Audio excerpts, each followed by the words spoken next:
Welcome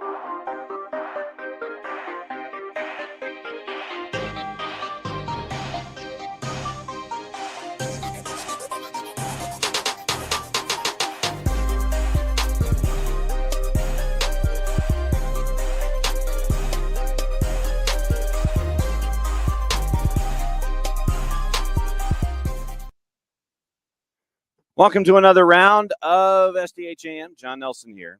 John, hear you there, and it's time to roll through what happened on the weekend. Obviously, our focus, for the most part, will be Atlanta United and the 2-1 loss to Messi and friends yesterday on Sunday Night Soccer. It was great to see a lot of you out there in the 42,000 plus that was made available for us for this particular matchup. So the rundown obviously is going to be what it traditionally is on a Monday. No real changes. It's going to be Abe Gordon coming in. He'll be coming in, say, 8 minutes or so, and we will go over what's going on in Abe's mind. We'll go over what's going on in your mind. And in hour number 2, it'll be Bart Keeler from the Soccer for USPOD. There are a couple of things that happened on the weekend that I wanted to get into with Bart, having to do with mass confrontation rules and distractions and the savviness of offensive players. Is it savvy? Is it savviness of offensive players, or is it the notion of not being able to make a call when it comes to a decision where you have an offensive player who is making a run toward net and being very, very savvy when you look at it on video. The offensive player knows that their space is running out, so what they'll do is they will step in front of a defending player or the player currently defending. Then the defending player makes a motion, kicking, running into whatever. You end up with a PK. We saw this in the Red Bulls match on the weekend with Eric Maxim Choupo-Moting. So I wanted to get into that with Bart. Also wanted to get into national team stuff with Bart and all of that. So that's the rundown for today. So anything that is on your mind that is there this morning, so we can get into handballs. I know Pars is out of the blocks this morning, and Pars now, admittedly, in Morning Alex, Morning Abby, there is something, Abby, that we can get into about the yellow cards as well, and that was kind of. We can talk about it in hour number 1, but I want to discuss it in the larger picture with Bart in hour number 2, where you have more than one individual. And this is why I wanted to get into mass confrontation, but at the same time, it is looking at very, very intelligent footballers who figure out where the line is, figure out what they can do and what they can't. And then what they will do is they will see that line, but then they'll try to figure out the line from another angle. It's like, okay, well, if I can't, if it comes to fouling, then what about doing other things? And so in simulation, we can get into that too. So there are things to discuss through the prism of being an official that I want to ask Bart about. And just get into the idea of, and I'm trying to, and what I want to do is, as I'm sitting here and trying to think about it, I want it to be a discussion about the craft itself and not necessarily about the calls from the weekend, because it's something that we see, and it is something that that we can react to in a certain way. So it's talking through it and having, getting into the notion of persistent infringement, getting into the notion of simulation, getting into all of those different things. And so I want to find out what goes through an official's mind and what you should or shouldn't be looking for in those kinds of things. So I want to look at what happened yesterday and advance the conversation, if that makes any sense. And so we'll get into Bart's head about all of these kinds of things coming up in just a little bit, and the consistency, and Pars is getting into consistency and inconsistency of calls and things like that. And so there are a lot of frustrating points that are attached to what happened last night, but I want to take them and I want to work forward with them, if that makes any sense. And so we'll get into that here in hour number 1 and hour number 2, and then as the week goes along, we'll hear from head coach Ronnie Dyla and welcome back Brooks Lennon and all those kinds of things. So we'll get into that today. We'll discuss it as we go down the road, but it's going to be an interesting week as we get ready for Atlanta United in Cincinnati, because of all of the absences that are going to be attached to players for Atlanta United, national team absences and things like that. And so this will be, as we mentioned last night on the full-time report, it will be a very challenging week for not just Ronnie Dyla and his staff, but then once again, as we go, let me look at my grid here. So as we look at what you're looking for in Atlanta United 2. And so with the 2s, the fact that they are out of the barn for a while, so that literally after today, and this was me not looking at the schedule off the top of my head, but it will be an interesting period of time for the entire organization here with the international window because of the 2s and their win. And this is what we'll also discuss involving what happened last night with the 2s, where they scored a goal with about 15 minutes to go and were able to get a 2-2 draw out of Orlando in Osceola Heritage Park. So you bypass this upcoming weekend. And so that's a bit of a saving grace for the 2's standpoint when you're looking at their next go-round. So I'm sitting here looking at, so CFC is a 7:30 start on the 30th. So you get to bypass this week and any possible headaches that might be attached to that. So do not be surprised if making the trip to Cincinnati that you might have a Ronan win, and that's just a part of it. So you might have a Javi Armas if he's recovered from injury. Last night, by the way, at Osceola Heritage Park in the 2-2 draw, you only had 4 position players and a backup keeper there for Steve Cook and Atlanta United 2, and you end up with a 2-2 draw by the end of it. Orlando ended up winning 4-1 in PKs to get the extra point, but Atlanta goes on the road having 13 position players and 12 position players. Wait, 4, 10, 10. So 14 position players, 2 keepers. They had 16 down in Orlando, and Orlando won last night in PKs. So it'll be interesting to see what the integration is of the 2's players coming into the roster for the trip to Cincinnati. So we have that to look at as well. So there's a lot of different things to look at here today. Once again, the Twitch pitch is yours. You can hang out, you can look at it, and let everybody know what's on your mind. I do want to make one point before Abe comes in here in a little bit. No, Pars, we have not heard about Edwin. Edwin, the update we had on Edwin after the match was that, and this comes from Jarrett for being in the locker room, that Edwin was walking with a limp. It was noticeable, but no update as to what the actual malady may be. But before I bring Abe in, really quick, and I know that Abe is like busy and everything. He's actually got a job.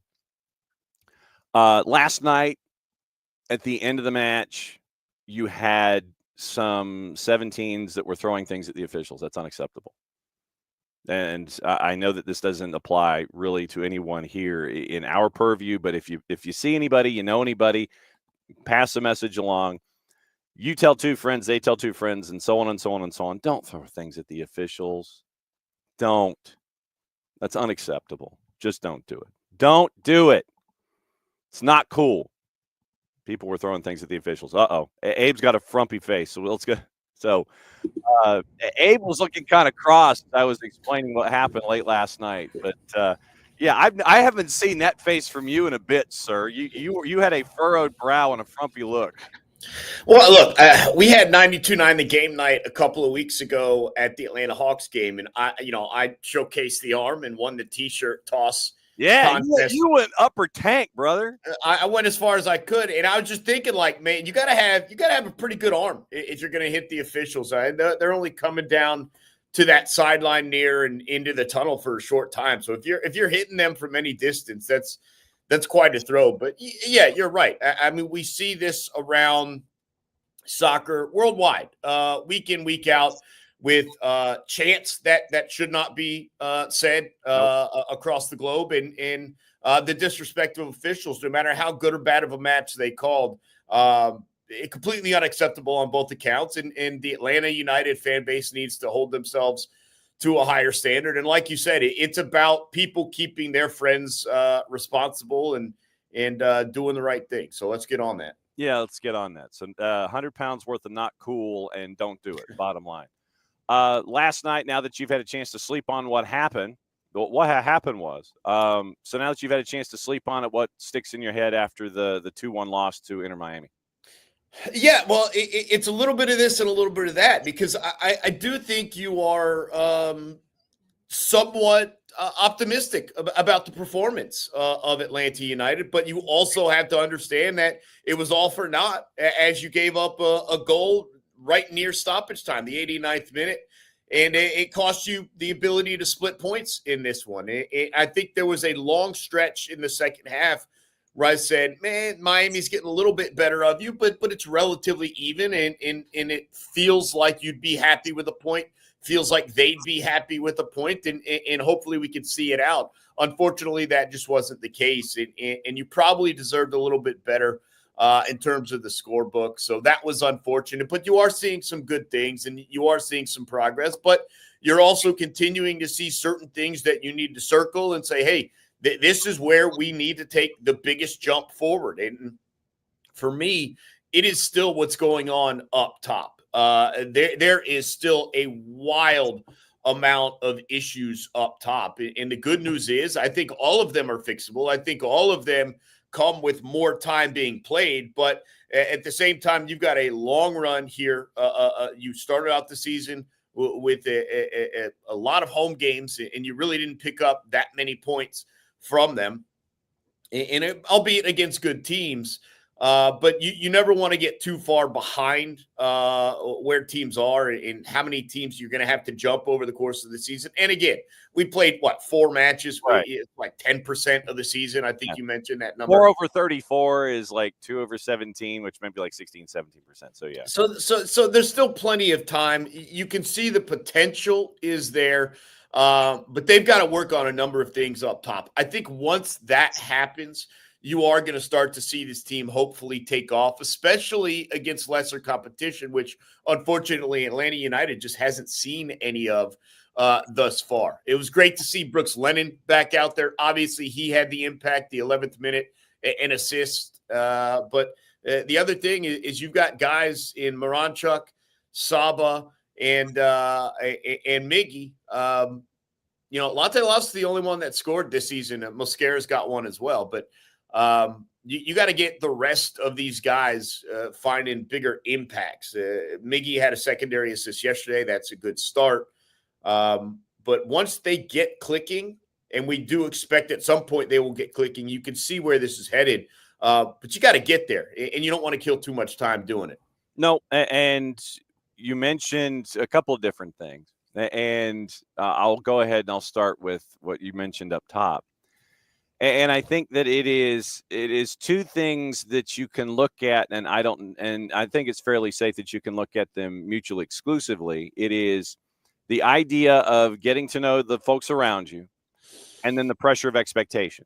Because, and I think you can separate them and discuss them individually. And yes, I know you can blend them together and have that same conversation. But I think that it was a point that, that in our conversation last night on Full Time Report, specifically with Alexei Miranchuk, it's like, all right, I knew what I was doing last season when I could connect with Saba. I knew what my thought patterns were there. Now he has to add what's going on with Latte Lot. You have to add what's going on with Miggy. So you add that to all the thoughts that are going on that you have to figure out, okay, if he goes here, he goes here, he goes here. You've got your familiarity, but you've got some work to do.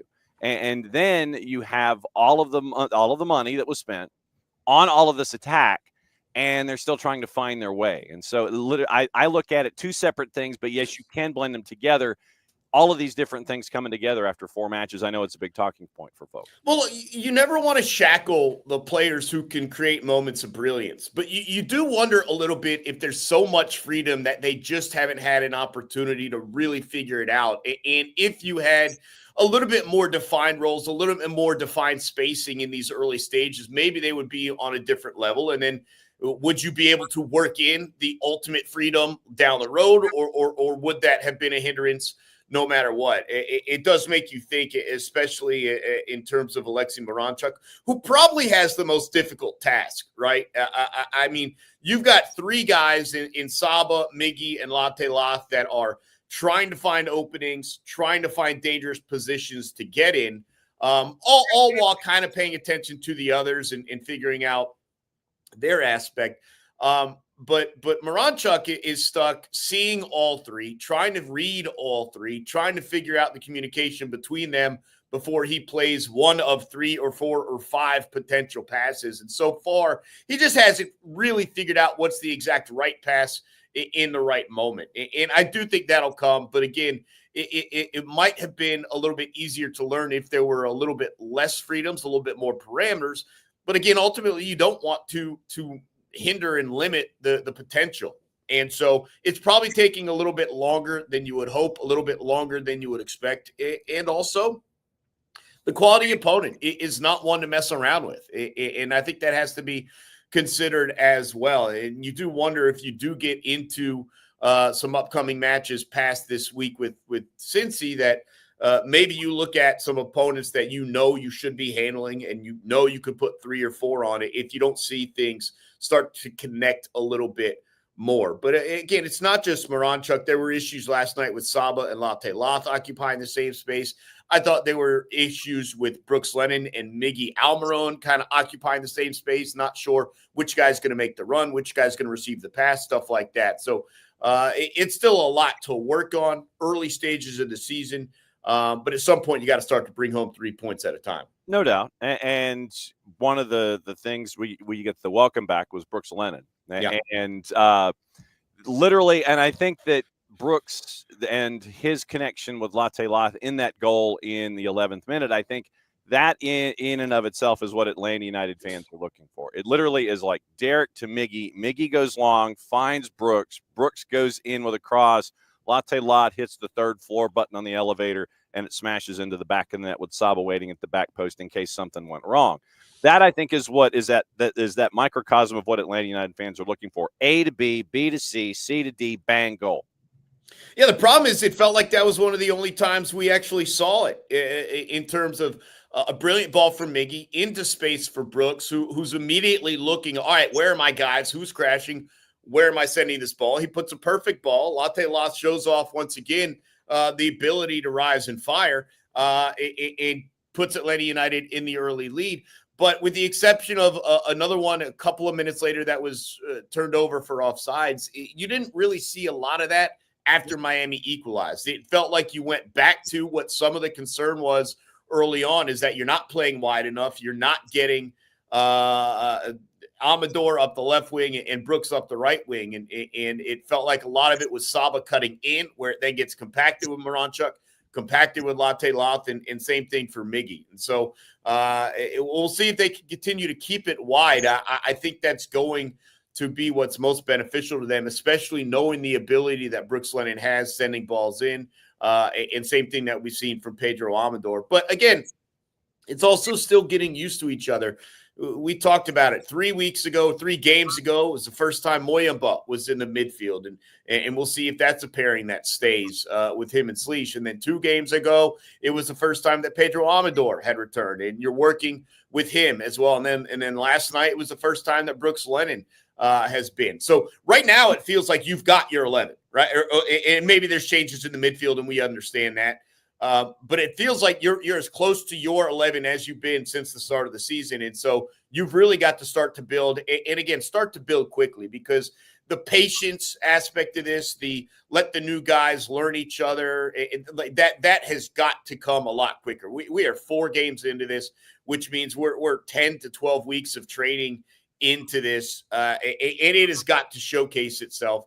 And right now, this team's a lot closer to last place in the Eastern Conference than they are to first place. Yeah, and all you've got to do really this morning is look at the Twitch pitch, and you'll see that folks' patience levels are grinding right now when it comes to what you're seeing, and you're running into now once again another international break where Major League Soccer is playing through, and it will be a challenge for Ronnie Dial and the staff. The Twos, as we mentioned last night, the Twos have the week off after playing last night in Orlando, so you'll get that integration. But it will be a test because you won't have Cobb, you won't have you won't have Gregerson, Sleesh, Almiron, Cobb, or Brennan right now, and others could be added to this whole number. So it will be a test going up to Cincinnati, and Cincinnati's going to be just as shorthanded. They don't have Denke. They're not going to have Miles. They're not going to have problems. They have problems at the back because of red cards. This across the board in Major League Soccer this weekend will be an interesting test for a lot of coaching staffs across the board. Yeah, and at least like you mentioned this week, it feels like the opponents are being impacted equally. I mean, there were games the last 2 or so years where it's like Atlanta United is missing 7 players, the opponent is down like one guy, and so that has always felt a little unfair. Hopefully, it's a little bit more even come Saturday afternoon. And then the other thing is, look, you've built a lot of depth. We talked about the midfield. You've talked about what we see. Like the growth of Matt Edwards is a huge step in the depth of this roster, and maybe you need him, maybe you don't. And other guys over the course of last season and early stages this season we've seen. So hopefully at least the midfield will be competitive and you can kind of piece things together from there. But again, to me, you're probably asking something less going on the road than you would be if it's at home. If we're going to be down players, if we're going to be affected to this amount, at least make that a road game where you'd be happy maybe fighting your way to a draw as opposed to at home where it feels more like a loss. And certainly if you could get the 3 and beyond just international call-up, Cincinnati got a red card. They picked up a late injury. They're going to be affected in a magnitude of ways. And they're not right now the team that they have been the past 2 years either. I mean, they're kind of a mirror image a little bit in terms of early season disappointment. They have been good at home, 2 wins, no losses, no draws. But you've scored 4 times, so have they. You've conceded 6 times, so have they. And so you're not too dissimilar. And the hope is that you're on the path upwards and growing, and we'll see that hopefully continue on Saturday afternoon. No doubt about it. All right, hit the promo for me. What are the plans for Saturday afternoon as you know them right now, sir? Yeah, no, looking forward to it. It's going to be at 1:30 broadcast for the pregame show, the Five Stripes Countdown. Madison Cruz, Maddie, is going to be joining me in the 92.9 The Game studios. So looking forward to that. We'll keep an eye on the NCAA tournament. We'll make sure you don't miss anything while tuning in for Five Stripes coverage. But looking forward to this one. Feels like another opportunity to go on the road, pick up some points, and hopefully that's what happens. And we'll also have you covered on the back end with the full-time report. So it should be a nice afternoon on Saturday to hopefully pick up 3 in Cincy. No doubt about it. As always, my friend, great to see you. And I know that as you keep an eye on your camera, as your home camera, as you have on your phone, as you showed me yesterday, you're going to be keeping an eye on somebody who's hopefully just laying in the bed and taking naps. As always, my friend, great to see you. Yeah, I do spy on Chipper every once in a while. She's always awake. I don't know what's going on with her eyes. She sleeps with her eyes open. So I feel like that's a cat move, but she as a dog does it anyways. And she knows when you're watching. I think that's the thing. Is like okay, camera's on. I know I've got to keep an eye on. Well, I'll tell you what. My old camera made a sound. It made a little click when it would turn on. Not on, but when it would start to show me. This one, the newer one, doesn't make any noise. It doesn't turn or rotate and move. So the old one, she would like just stare directly at it when I started watching. So that was the problem. This one at least lets a sleeping dog lie, if you will. Nicely done. All right, we'll see you soon, my friend. Be good. You got it, John. There goes Abe. So it's always fun to have Abe dropping by and let everybody know what's on his mind. Like I said, let me know what's on your mind. We'll talk about it. You guys have been talking about it with each other. And like I said, we'll be getting into it as we go. Once again, let me remind you about our high school schedule today. It's Druid Hills and Clarkston, the doubleheader from Adams Stadium. And it'll be the first time that we will have been broadcasting matches from Adams, and it will be Druid Hills and Clarkston, a very, very big DeKalb County matchup, especially on the boys' side. So we'll have it 5:30 and 7:30 from Adams Stadium on our Mixler app and our Mixler channel, soccerdownhere.mixler.com. If you just believe doing things in browsers, don't forget to download the Mixler app. You can listen to it that way. Jason and I will have the call for you there. And so you can do, once again, download the Mixler app. Then when you do, follow Soccer Down Here in SDH2. Then from there, you'll get email notifications as to when we're doing, when we're doing calls and things like that.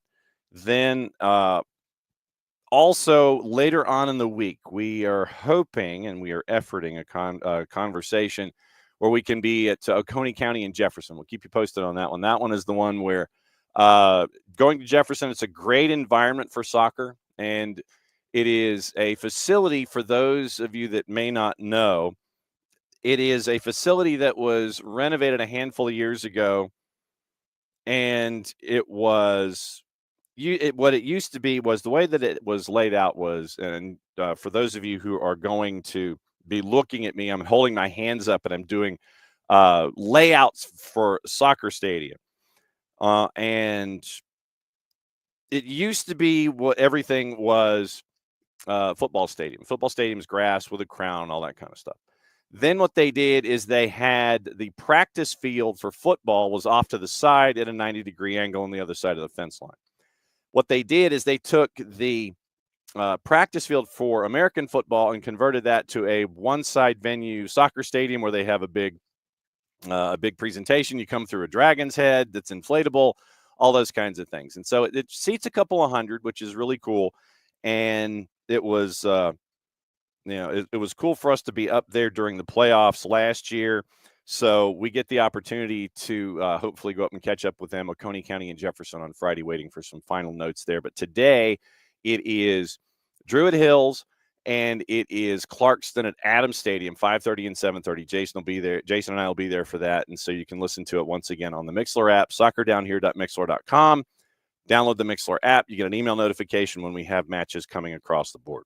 So, no, it was fun last week to kind of do a little globetrotting a little bit and go to Hazelhurst for Appling County and Jeff Davis. And then it was fun to go to, literally the grid that we have for this season, it literally is, it's 4 pages. And so it is 4 pages worth of material and locations and desired schedules. And so for those of you who are watching on the video side, here's what it is. This is our grid. The grid for most of our matches is right here. We literally turned page 1 this week.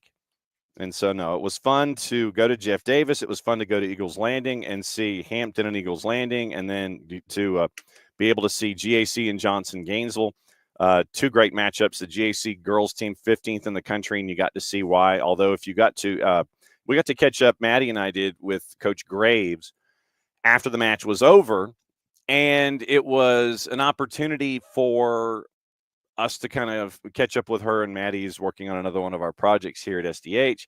And Coach Graves readily admitted that when, if she had the chance to have a conversation with Coach Higgins from Johnson, it was not the final score. The final score was pretty wide ranging.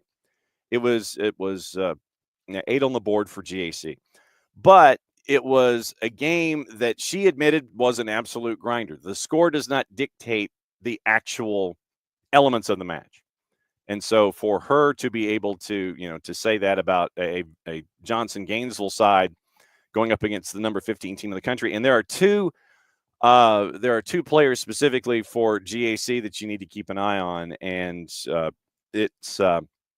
they are. Hang on, I want to grab my email just so I can make sure that I let you know who it is. But you have one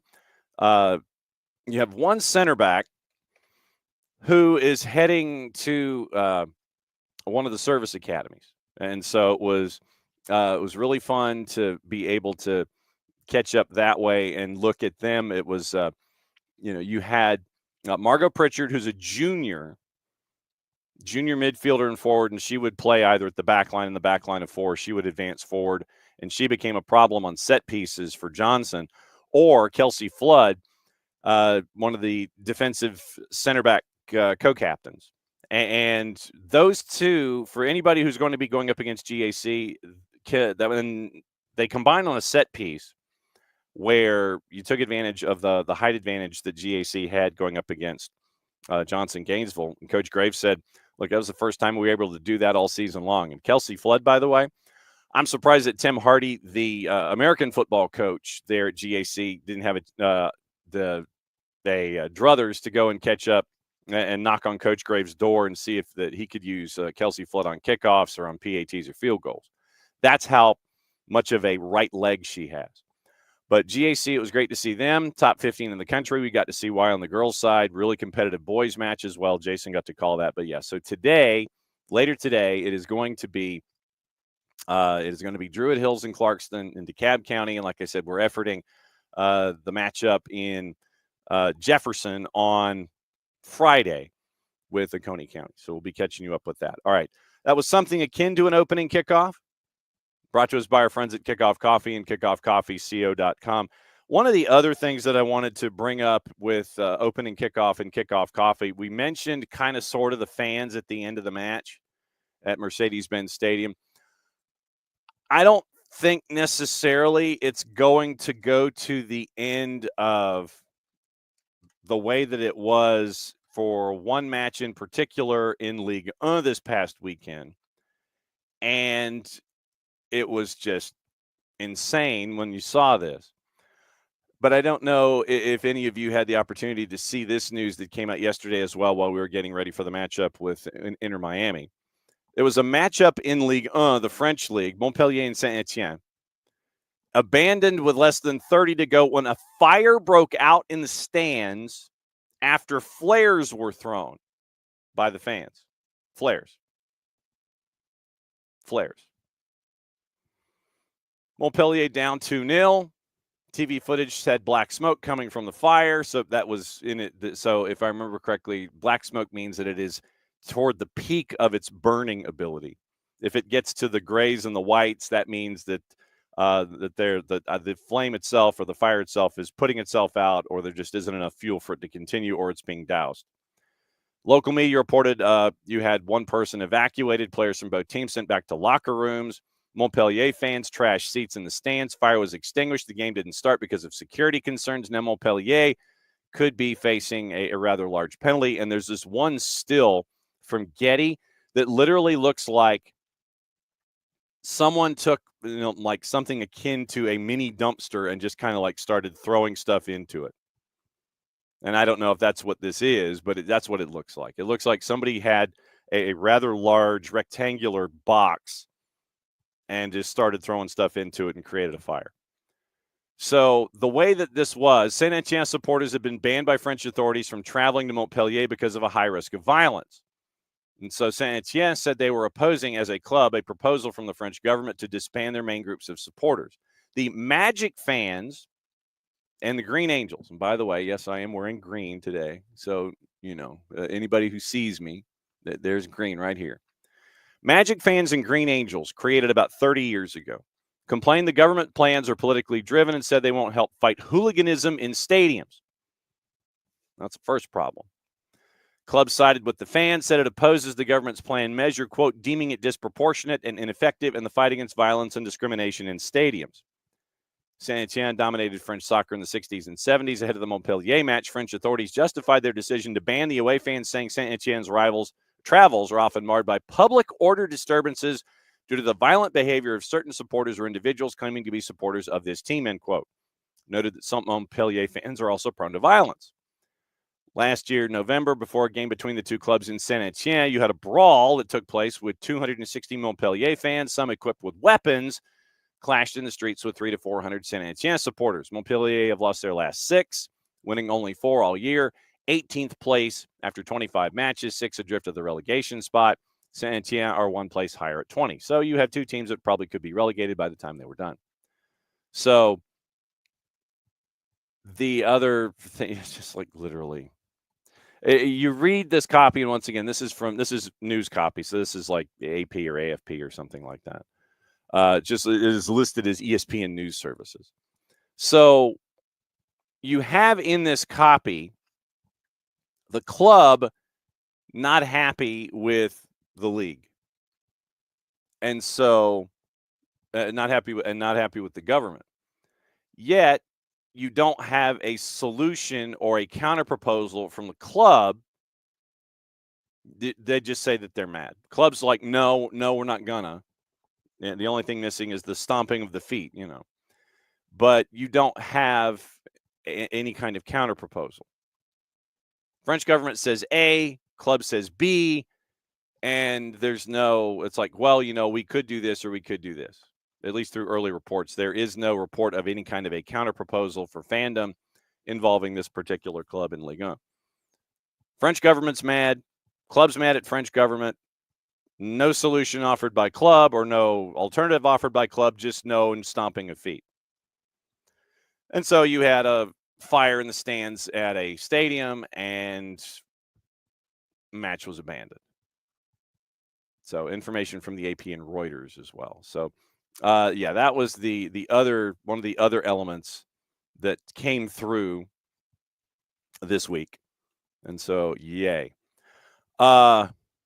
Just we talk about, and I know by comparison, it's something that's rare here when you have fans do things. I mean, we've had instances in the past where fans have thrown stuff at players and not at officials. But don't do it. Spread the word and don't do it. It's just, look, the 17s over 7+ seasons, you have shown yourself to be incredibly passionate and incredibly, you back your club as you should, like nobody's business. Last night was another example of that when you go up against the top dog in the East and you hold yourself right there with them for 90 minutes. But at the end of it all, if the result doesn't go your way, and I know this is not reflective of the majority, this is an angry minority at the time in an event. Do not be surprised if the club and or Mercedes-Benz Stadium tries to figure out who it was, looking through technology, looking at tapes and things like that. But don't do it. Set yourself to a higher standard. Hold yourself to the standard that you've already set. The fans that are feeling compelled to have that kind of an outburst, they should know better. They should do better. But they also should not fall from repercussion if they're found out to have done what was done toward officiating last night. You don't do that. You're a fan. I know you're a fan. But that does not, once again, I would play the Roy Kent speech if it would make us feel any better. Just because you buy a ticket doesn't mean that you can say any kind of abusive ish you want. Doesn't mean that you can grab whatever it was that you purchased and hurl it at an official down at field level. And I'm not even going to joke about it. There's an easy joke in there, and it's a Falcons joke, and I'm not going to make it because you don't do it. You don't do those kinds of things. Don't do it. Don't do it. And if you're in and around any individuals that want to do those kinds of things, tell them not to do it and explain why. And I know that if you have to explain the why, then that's a long road for that individual to understand the deal. But don't throw things onto the field. Don't do anything to the building. Don't do anything to express your displeasure other than yell, scream, rant, rave, come on the show, go on the Twitch pitch on a Monday, 5 days a week when we do the show. That's what we're here for, to have these kinds of discussions. We're not here to throw things at people. And I know that the plus ones here, you guys set examples for everybody else. All of the A-listers and everybody who's been here since absolute beginning, you guys set examples for others. I know you do that. So if you happen to see anybody trying to do this kind of silliness, explain to them, if it needs to be explained, why what they are thinking about doing is wrong. Other than the whole criminal charge thing and being better than other fans in other places. Don't do it. Just don't. It's frustrating to see those kinds of things come to pass. But like I said, and I think that what it also does is it serves as a warning sign and just as a reminder about who we are, what we can be, what we can do, those kinds of things. Continue to be the great examples that you are. Rub off on others. Be there for others. And remind everyone around you that this is how things are supposed to be. Show your love and the support of the game with class. Have it rub off on others. And if you have to explain to somebody why something isn't cool, explain it, and hopefully the light will come on and they'll understand why. Throwing things at officials is bad. Don't do it. It's unacceptable. Don't do it. Period. But like I said, all of the A-listers and the plus ones here, I know that you guys set tremendous examples as fans. And if you're not hungry or thirsty and you have something that's unfinished at the end of the day and you're frustrated at an official or a player, just set it down. Put it in the recycle bin. Put it in the compost bins as you're leaving the building. It's not meant to be a projectile to throw at somebody. Rant over for the moment. So, okay, let me say hi to everybody. Bart Keel is going to join us in about 10 minutes. So let's see. Morning, Abby. Morning, Alex. Morning, Pars. Pars, we will discuss the non-existent Miami handball. In looking, and I've got to go look at video and look at, and this is the problem. And I'll go back and watch the match and watch it from a TV perspective because I got to see it from in-house production and Apple TV. I want to go back and see what people are I want to see the context of the play. I want to see the play in full. I know that we can sit there and look at stills and go, well, yes, no, maybe.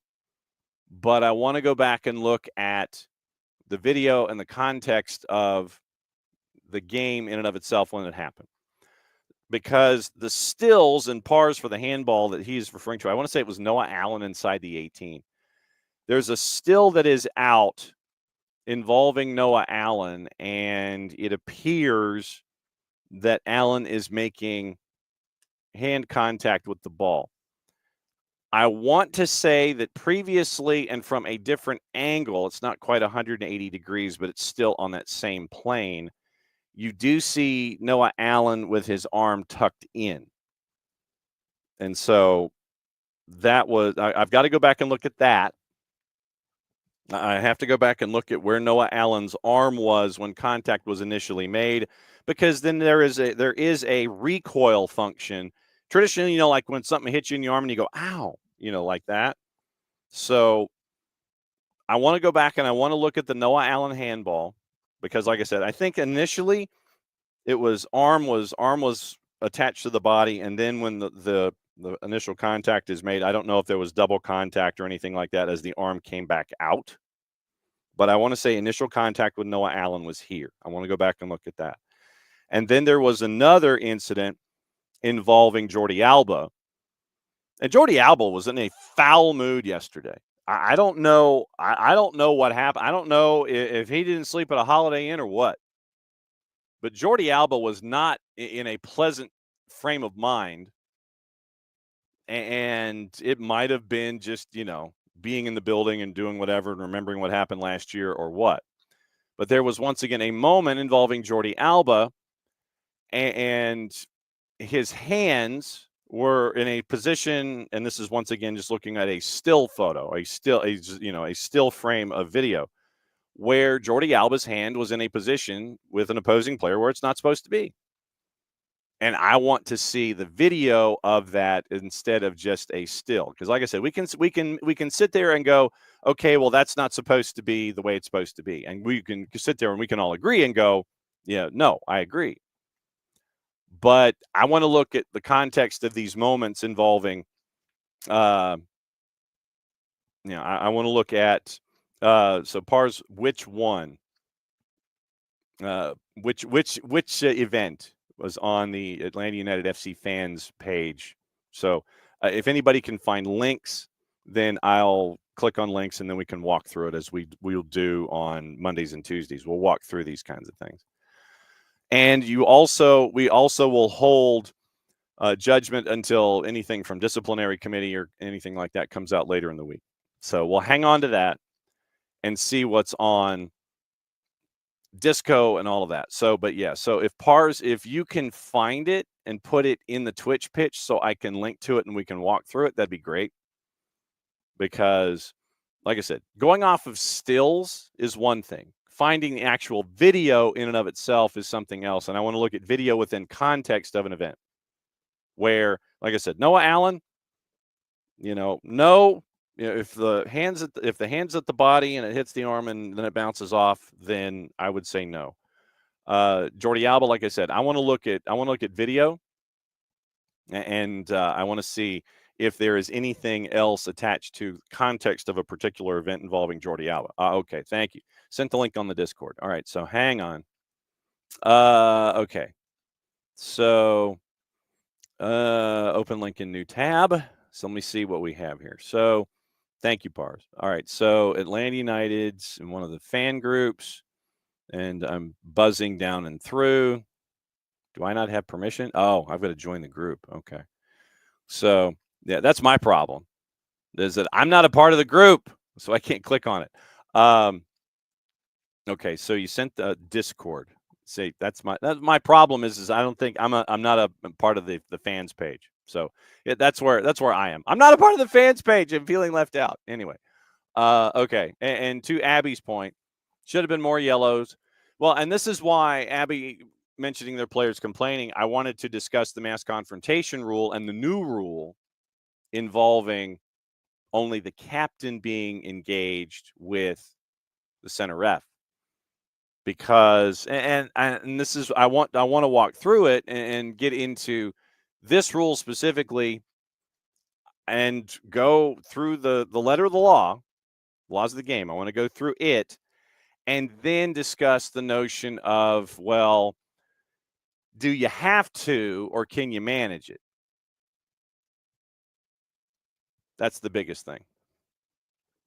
So that is the other element in this with all of these things. And so so there are a couple of things that I do want to discuss from an officiating perspective, and we can roundly apply it to what we saw yesterday, just for education and edification. So that's why I wanted to have Bart to come in and discuss a couple of things.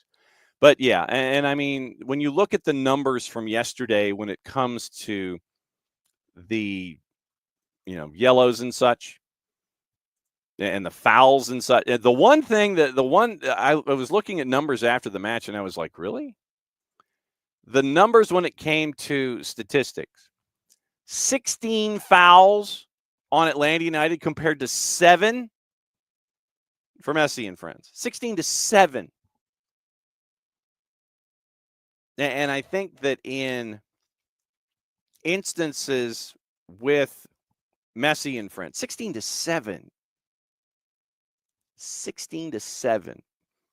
But at the same time, I will trim that number. How much of those were professional fouls, trying to make sure that Messi and friends did not advance the ball and get a run going? That I'm fine with.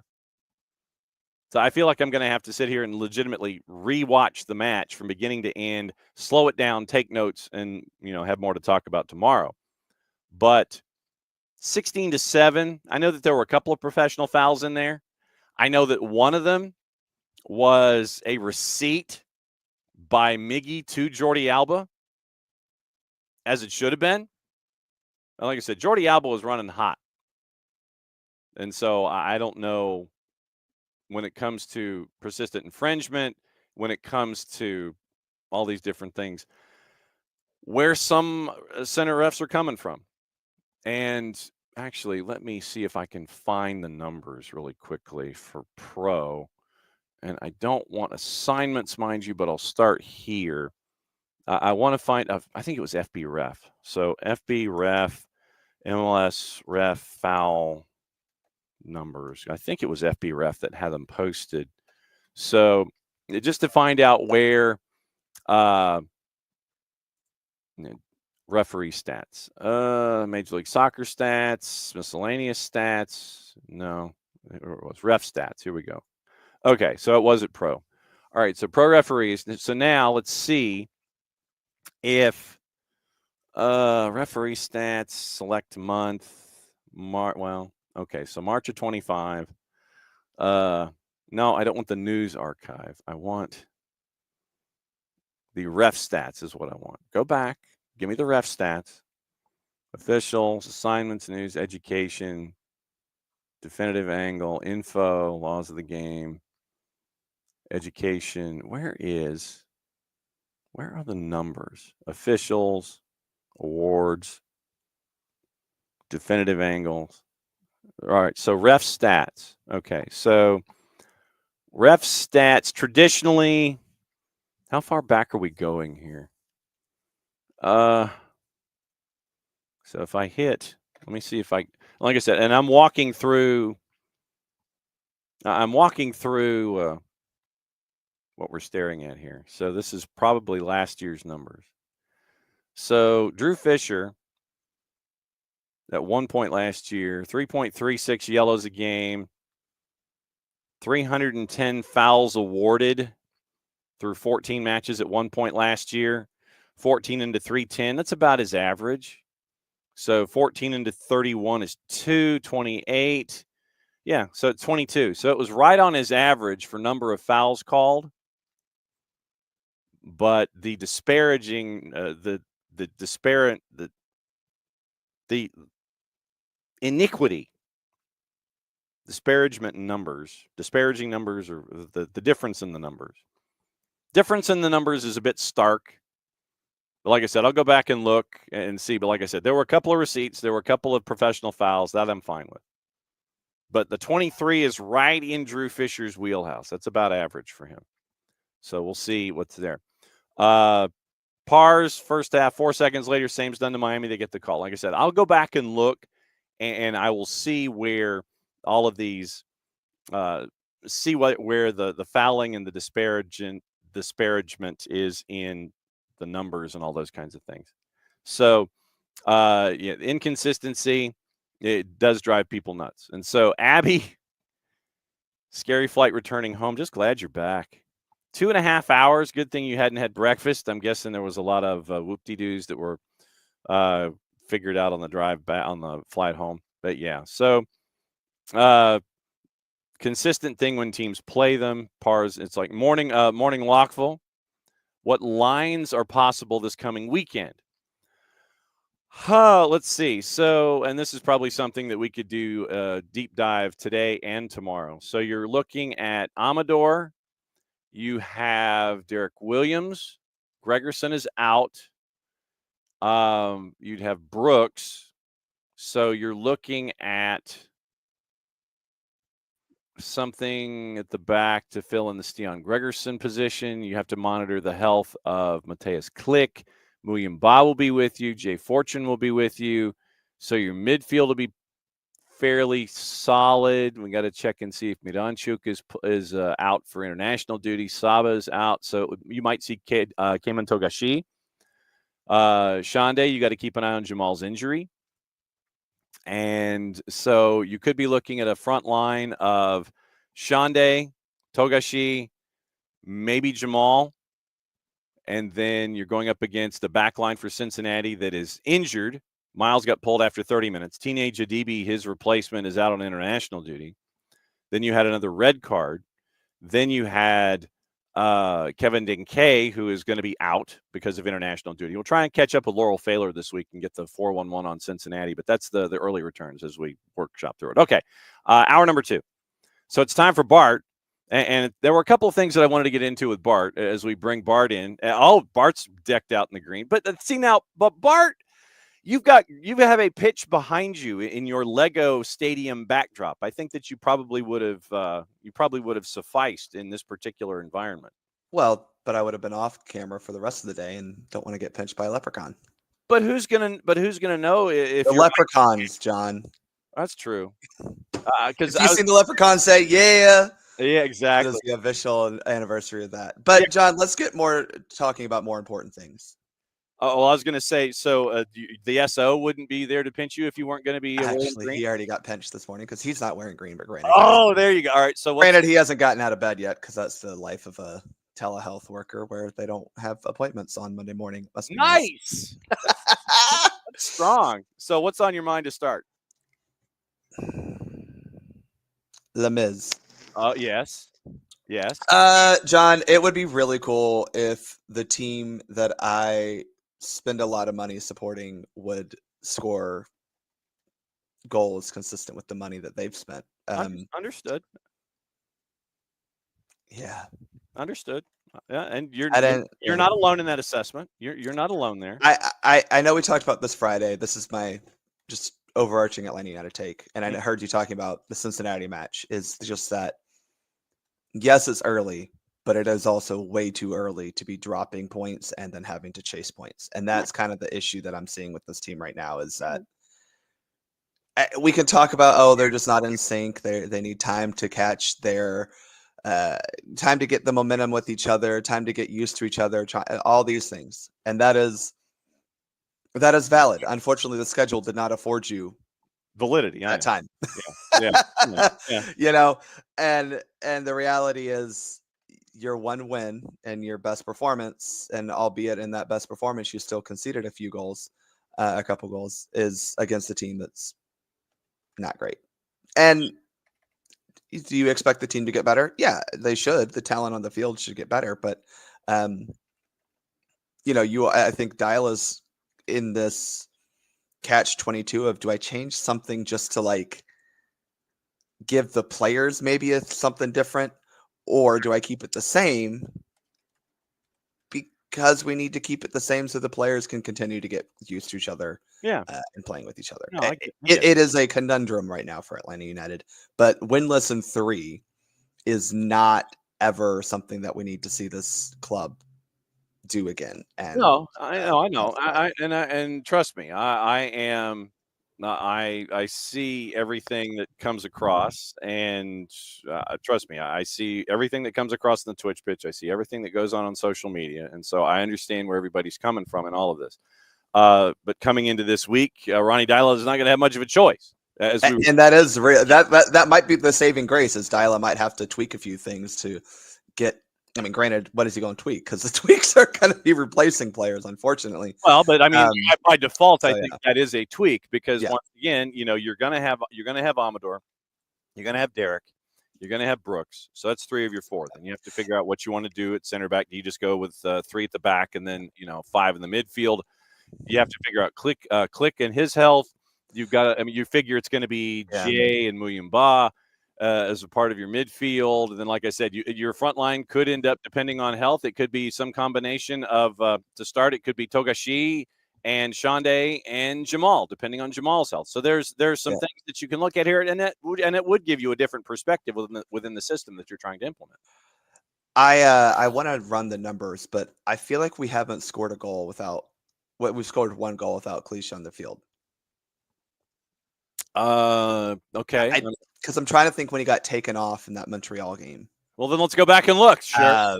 Because I need to go look. But I was having this thought in bed last night. I was like, Mateusz Klich hasn't been on the field the last few games, because of.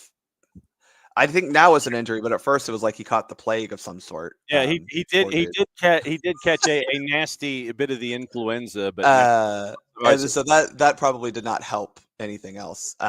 It was 2 of the 3 because he came off in the 82nd, and then Mosqueda hit the bomb in the 80th. Okay. So the 2 latte lot goals against Montreal. If you're looking, we're with Click on the we're field. with Click Okay. on the field. Yeah, 60 And touches in that game, 46 of 55, Yeah. 3 of 6 on long balls, 2 for 4 on ground duels.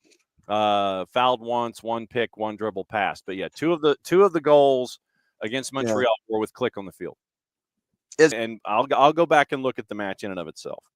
But what I want to do is when we have these moments that we want to talk about from a fan perspective, I want you to look at it from a refereeing perspective to help folks understand rules of engagement, what refs are going through in these conversations, all of that. It's like we can, and I'll go ahead and use the word on a Monday. We can bitch all day long about it. You can. But what I want to do is I want to walk through the laws of the game, and I want folks to understand what refs and officials are looking at in these particular situations. So let's go to the Noah Allen play and discuss handball, what's a handball, what's not, incidental contact, secondary contact, all those kinds of things. So I don't know if I got news for you. I'm an Arsenal fan, and I'm still confused what a handball is because I thought Cucurella should have got a handball for what he did yesterday. So. And this is like I said, there was some stuff that happened. There was some stuff that happened in the Premier League. That walks us through this as well. So once again, the still that is making the rounds, and like I said, and I haven't seen this still, so let me see if I can find it real quick. So Pars, if you're also a part of the Atlanta United fan Facebook group, I think that. Oh, great! I'm probably sure I am, and I don't actually go in there. Sorry for anyone who is. It's just a lot. So it is on Facebook. Pars did the public service. Atlanta United FC fans. Yeah, I'm a part of that group. Okay, so go in there, and it should be posted, and you're going to have to walk me through it because Abby says it looks like the hand wasn't hit and it wasn't tucked. And like I said, I'm flying blind on this because I'm not a member of that group, and I probably should be just for edification's sake. So the still that has been floated out with Noah Allen, the one that I saw is the one. So I'm still looking at. Yeah, I'm looking at this. I think right now there's one angle that is very inconclusive. Yeah, and that's not going to help with the VAR thing, right? And so the one angle I think that I'm looking at is the one. There's one. Yeah. Oh, John, this is tough, and this is one of those where, like, I'll say this in the moment, I couldn't see it because my seats were on the opposite side of the field. Yeah. From where this happened, I'm in 118, so literally like a diagonal view. So I'm looking through a lot of things. Right. I did not think that this was. I would not have been able to see if this was a handball in real action. So I am going off of video review. Okay. And so if you are VAR, sir, right. Looking at VAR, I do have to say I don't think this is one of those clear and obvious errors because one of the things we are looking at is it in a natural position? Now, one hand is tucked up here, one hand is kind of out, but this is where we get into the tough of like, well, what is natural, right? Because I think we all agree that putting your hands behind your back and putting them, that is not natural. No, despite handcuffing yourself is not natural. No.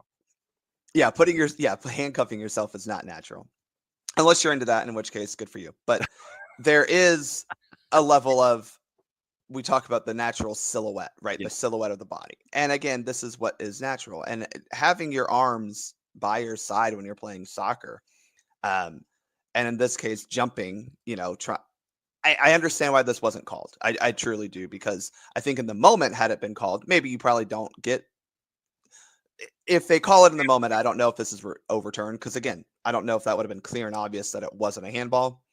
But unfortunately, then with the clear and obvious standard, it's not clear and obvious that this was a missed handball. Yeah. Because again, just hitting the hand is not an infraction. There are standards we need to meet, and one of those is an unnatural position of the arm.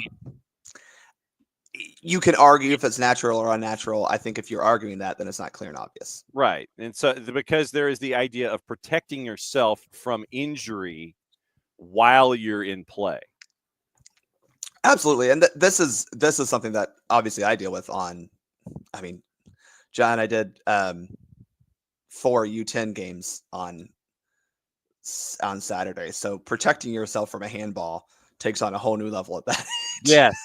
Yes. But it does need to be something you think about, because it's, I do not think this was a protecting yourself, because the one arm that was up there was not what I think the ball hit. So for me, we're not worried about that. We're still looking about normal position of arms and natural. But yes, when you're talking about protecting yourself, keeping your arms around your chest over other parts of your body that need to be protected. Obviously, we see this a lot in a wall for a free kick, where the referee will go up and very specifically say, like, hey, face, chest, private parts, protect those. It's fine. Anything outside of that is not going to be allowed. Again, I don't think this was that type of situation. I just think that when you look at, was this a clear and obvious error to not call a handball? Mm-hmm. I think if VAR were to have stepped in, it probably would have been harsh, but we've seen that happen before. And that's, I think, the frustrating part for Atlanta United fans, is when you seemingly, for the rest of the match, were getting shafted by a referee who decided that he was going to tackle the Trump tariff on his own right. That was frustrating, that it did seem like, I mean, it clearly hits his hand, right? I think that's the thing that we're all looking at, is like, well, it hit his hand. What are you talking about? Is it in the natural silhouette of the body? Maybe not. Is it a natural position? I kind of think it's a little more natural than what people want to give it credit for. That said, as I said at the beginning and now, had this been called a handball in the moment, I don't know if it would have been overturned, because, again, what is the clear and obvious line? I don't know if that error was clear and obvious. Yeah. So that's why you bring that one up. And then there is another Zapruder like still floating out about contact with one player grabbing another player in a part of the body that you're not supposed to. Yeah, I saw this. That was. But like I said, I want to see video length. Yeah. I don't see just a still Zapruder like sitting there going, okay, you're not supposed to do that. That is something that Disco may have a look at for sure. This seems to be, again, this is a trend for Miami. They love mass confrontations. Mm-hmm. John, I didn't know that this was a roster mechanism in MLS, but apparently you can have up to 17 captains listed as well. Yeah. And that's the next topic after this. But I think that goes into they kind of come together as, why does Miami always happen to have 27 players around a referee at any given moment? And this is another one of those instances where, if I'm trying to place this right, it was not necessarily a thing that needed to be a mass confrontation, yet here it is. But because everything Miami does or has happened to them is something of the greatest aggrievement, of course, it turns into that. And so Jordi Alba's hand somehow ends up, for however long, in and around the neck of, was it Mascara? I think that I saw, whoever it was, and no, Schließ, who, that to me, I'm with you. I need to see an actual video. I don't know what VAR was looking at, if they did look at this or not. I'm sure there were reviews of something, but it just is. It didn't seem like, even with the still photo, I'm sorry, it didn't look like it was anything violent conduct related. Right. So, like I said, I want to look at the entire video, and I know that Dallas, I'm sure, has different angles and such, and that they can request them if they wish. Yeah, it wouldn't surprise me if Miami gets. Well, it would surprise me. It should that Miami gets a letter in the mail tomorrow about, well, probably Wednesday, because it happens on it, about some mass confrontation situations, because this has become a trend for them. And all right, John, we're blowing. They're big boys. They need to put their damn big boy pants on and stop bitching about everything. I mean, seriously, Luis Suarez would complain with a damn peanut butter sandwich. Yeah, and the peanut butter sandwich would sit there, and he'd complain about the fact that there's no jelly on it or it's the wrong jelly. I Yeah. get that. So now here's the rule as it was stated this season in Major League Soccer. And there are a couple of different points that I want to walk through here. Let's go to it. Only the captain, and you can go to competition guidelines and read this yourself should you feel so inclined, but I'm going to read it here so you don't have to. After key decisions, only capital O, the captain, capital C, should approach the referee and in a respectful manner. If multiple players approach the referee after a key decision, the referee will blow the whistle, step back, and gesture that only capital O, the captain, capital C, is permitted to communicate with the referee. In the event the captain is the goalkeeper, a vice captain may be nominated prior to the match, would be identified by a second armband. Once the signal is made, all other players should remain at least 4 meters from the referee. So that's 8.8. Yeah. I think it's 8.8. Yeah. Something. A player who is not the captain or designated vice captain who enters this space will be issued a yellow card for dissent by action. If more than one player from a team enters the captain-only zone, the captain-only zone is for loading and unloading of captains.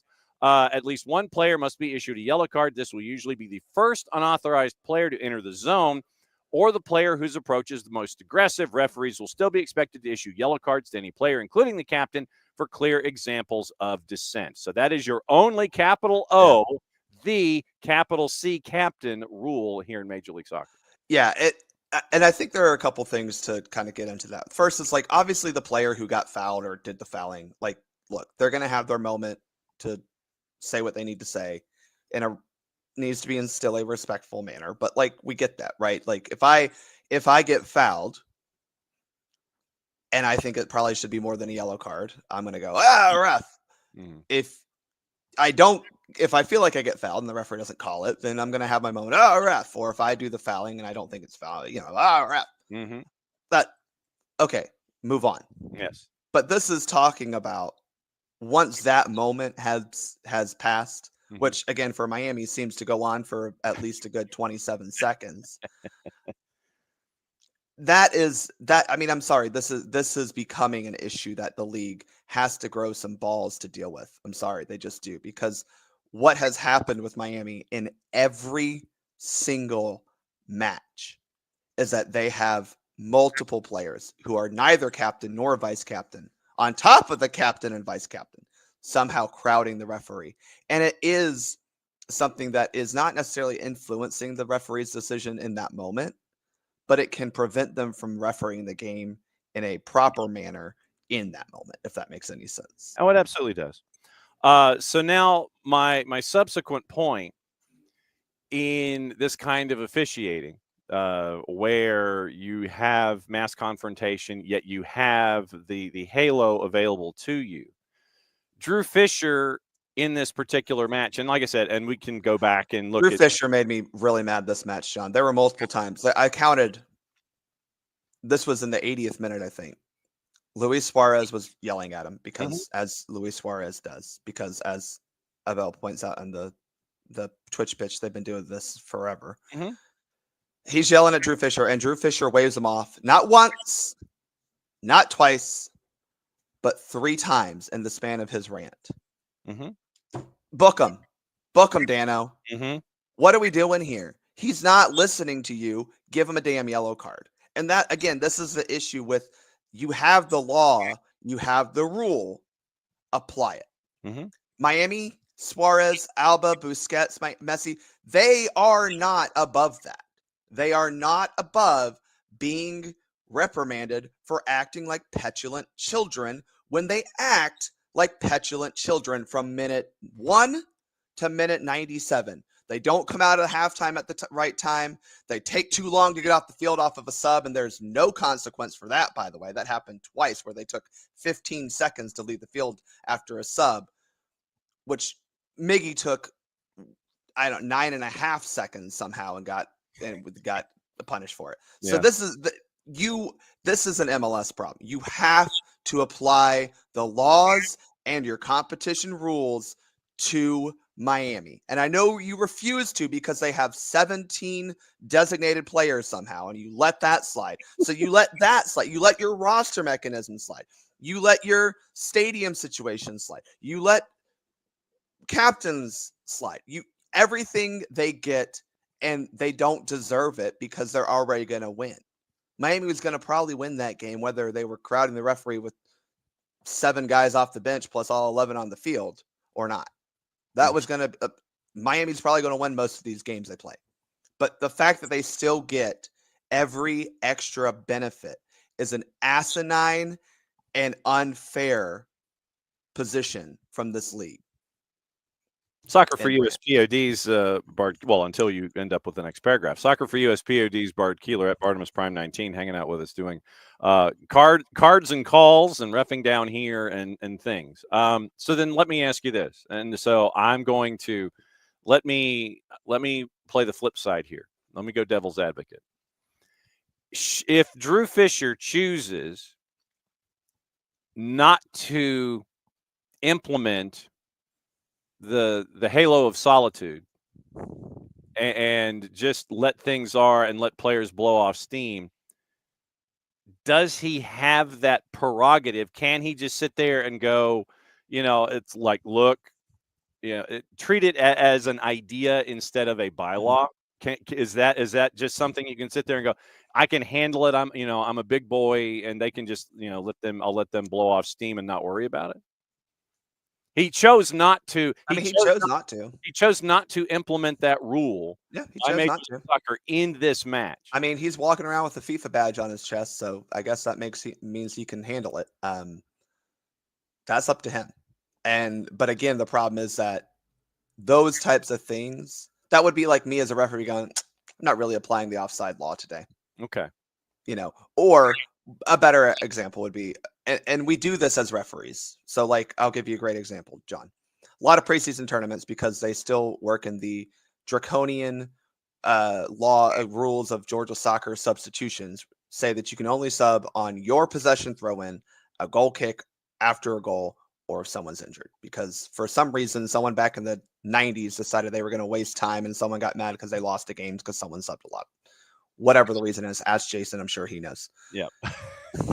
That wasn't calling Jason old. It's just that he. No, it's just the knowledge base that he has. Yes. But that damn sub rule, every referee I work with thinks it's the dumbest thing ever. Right. So a lot of times when we have these preseason tournaments where the goal is for players to play soccer, John, not stand on the sideline, we will often bend the rule to say, look, if you have both teams up there subbing and the ball goes out for a throw in, both teams can sub. Why are we letting one team sub? Because it happens to be their possession, but the other players still have to stand. And I mean, these are 12-year-olds. They don't know. In a lot of those cases, we'll say, look, both of y'all, come on. What are we doing here? Yeah. That is to make the game better. What about this decision from Drew Fisher is making the game better? That's the question you need to ask yourself, John, is this making the game better? There you go. When we bend those rules, it's meant to do it so that the spirit of the game continues and we're being fair. And then you get into spirit of the game and making things fair involving what we saw yesterday. So like it's, we mentioned, like I said, we mentioned the rule book having its flexible moments. It's not a hard cover. Granted, the rule book now is not flexible because it's just all on it's on your phone. It's all on an app or on the computer. I don't think I've got an actual rule book since I started refereeing again in 2015. I'm going to say you don't have an actual book. They don't give them to us anymore. They may when you do the initial course. I'm not sure. I don't know. I haven't been part of that in a very long time. It's just kind of over there. The other element that I want, did I miss anything from applying rules and Drew Fisher? No, we should just start applying the ball in the back of the net. I think that would solve a lot of our problems. Well, yeah, then it would keep Leo Campana from pushing Brad Gazan into the back of the net and not getting a card for Campana or Luis Suarez. The other one that I wanted to discuss with you this week has to do with calling a penalty and if you want to call it professional savviness of an attacking player stepping in front of a defender who is marking them Yep. on the inside shoulder. And we saw this with Eric Maxim Choupo-Moting in the Purple Team versus Red Bulls, and we also saw it in Premier League this past week. I want to say it was Fulham and Spurs, if memory serves. It was, and I think this is actually a great juxtaposition of the two instances and how they do differ. Yeah, and then there's also the late pen with St. Louis and Seattle. That So I think your question, John, is about position and ball control. Correct, and then you have in the instance in Red Bulls and Purple Team. Defender is on the inside shoulder closest to goal. Eric Maxim Choupo-Moting is trying to make the turn to come inside and improve his angle inside the 18. Takes an intentional step with his right in his stride, cuts across the defender. Robin Janssen, I believe, has no choice but to make contact with Eric Maxim Choupo-Moting as he's turning to the inside, and that's eventually called a penalty. Yeah. This is one of those instances where Choupo-Moting got position because he was in front technically. They weren't. They were basically even when it came to their body positions. To me, on the field, it's not like Jansson's body was in front of Moting, right? I don't think that was the positioning. It was pretty even. Choupo-Moting, I think Janssen may have had the inside edge. Yeah. Fair, but was not in control of the ball by any stretch, right? That you can't say that he had control of the ball. And so at that point, it's not like that is his ball, right? So Choupo-Moting is allowed to make a play for it. He puts his foot out and gets to the ball first, if you will. He's in that position before Janssen is. Janssen kicks him and it becomes a penalty. The opposite, I think, was true for the Spurs Fulham match, where the attacker did not get to the ball or the position first. And while there may have been some harder contact than you would like by the defender had established that position and pitch control around the ball. Again, I don't think either player had control of the ball, right? They're not in possession, but they're in control of that space around it. And that's kind of where we're looking at. For those not familiar with it, it was the Bossy Bergvall challenge where the decision was no penalty in the Premier League with Spurs and Fulham, yet it ended up being a penalty involving the Purple Team and Red Bulls. And so that was why you literally see the same thing happen twice, and the monitoring is different in each particular situation. That was why I wanted to bring that one up. It's a great question. So, but that's why we have you here, so we can discuss these things. And then there was late in St. Louis and Seattle. I think it was the Ross Smith play late. And let me see if I can find it quickly. So, Seattle, St. Louis penalty, and it ended up working close to an equalizer. If that had come to pass, it would have been an equalizer here. So let me see if I can. Like I said, I'm Seattle, trying. St. Louis. Yeah, Seattle and St. Louis late. It was 1-0, and there was a chance for a penalty call late. I think it was on the Ross Smith play, and it was wiped off the board. So that's where I'm hunting here. And of course, now I can't. When I want to find it, I can't find the damn thing. So let me see. Ross Smith, if I could spell. I'm looking. I found it on YouTube. Cool. So I'm gonna watch this and try to watch this in live action, and then watch it in real time, and for the rest of us, sir. All right, so it's he goes down, penalty called. It was it Leyva? Yeah, he tries to do a little Maradona turn, runs into the defender, and who's this referee? I know him very well. Hang on, I'll let you know. I'll get there. I can't remember his name, but I'll get there. Yeah. Let's see. Okay, we're going through the VAR check. All right. Oh, are they maybe checking I think they overturned this for maybe a handball. I think that was the overturn. Let's see if they did it. If not, Yeah, His because it arm is would have down by the. Yeah, that would be unnatural. A little unnatural. been okay. So you have a little unnatural there with the hand, and so once again you get into Mark Cucurella, you get into Yeah. it's Fotis Bazakis who is in the middle. Thank you. I was like, I can't remember his name, but it is Pizakis. Yeah. Yeah, So Fotis- they called it no penalty because Vargas. It was a handball. Okay. That was why they called no penalty. It wasn't. It seemed like it wasn't the foul being called or not called, but Vargas, when the ball was kind of won by a defender, he poked it away. Vargas's arm was very far down. While you are allowed to use the arm to brace yourself when you're on the ground, Mhm. reaching out to stop the ball, and then more importantly, retain possession like that is going to get you in trouble with the handball, especially in the penalty area. It's not. I'm saying this, but it's not the exact law. Mhm. But go with me on the theory of you're not allowed to have a handball, Yeah. intentional or unintentional, that leads directly to your own scoring opportunity, right? You're not going to like, this is one of those like, well, yeah, you're going to have a little stricter policy on what is or isn't a handball on an attacking player who then gets a penalty kick. Right. And this looked like very much a handball because his arm is definitely outside of the silhouette of his body. Again, he's not on the ground, so you don't get to use your arm as a brace for that, especially when you're very much in control of your body, trying to dribble forward. Touches his hand, he keeps possession, he goes on to win a penalty kick. I understand why this was overcalled. Overturned. Yeah, 92nd minute of the 6th. Once again, initially, Bazakis awards a PK. Obed Vargas had fouled Kessler, overturned by VAR. Vargas touched the ball with his hand before he was fouled. So Correct.